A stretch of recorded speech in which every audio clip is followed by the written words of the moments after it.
ત્યારે ખૂબ મોટો ભંડારો, હજારો લોકોને ભોજન, જલારામ બાપાની જેમ દયા છે તમને બધાને, તેમને બી આશીર્વાદ છે. ભોજન ખવડાવવું એ તો તમારો સૌનો ધર્મ છે. પરંતુ શું અદ્ભુત રીતે વ્યવસ્થાઓ અને સૌ આગેવાનો પોતે મહેનત કરીને અનેક લોકોની જે સેવા કરતા હતા એ દ્રશ્ય મને આજે ખૂબ સારી રીતે યાદ છે.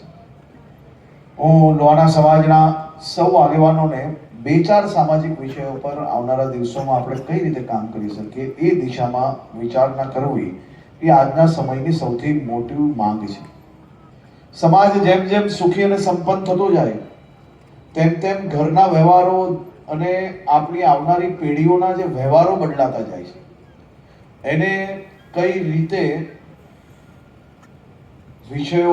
અમુક વિષયોમાં રોકવા, અમુક વિષયોમાં સારી દિશાએ લઈ જવા, અમુક વિષયોની અંદર સામાજિક અને પારિવારિક ભાવનાઓ કઈ રીતે વધારવી તે દિશામાં તમામ સમાજોએ આજના સમયે કામ કરવાની ખૂબ મોટી આવશ્યકતા છે.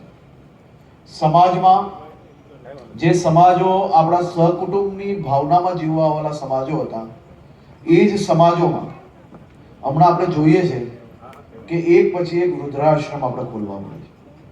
જે સમાજો વધુમાં વધુ સહકુટુંબમાં રહેતા હતા એ જ સમાજોમાં એક પછી એક બાળકો આજના ફેશનેબલ અને ફેશન સ્ટેટમેન્ટના જમાનામાં પોતાના માતા પિતા જોડે રહેતા શરમાવા માંડ્યા છે.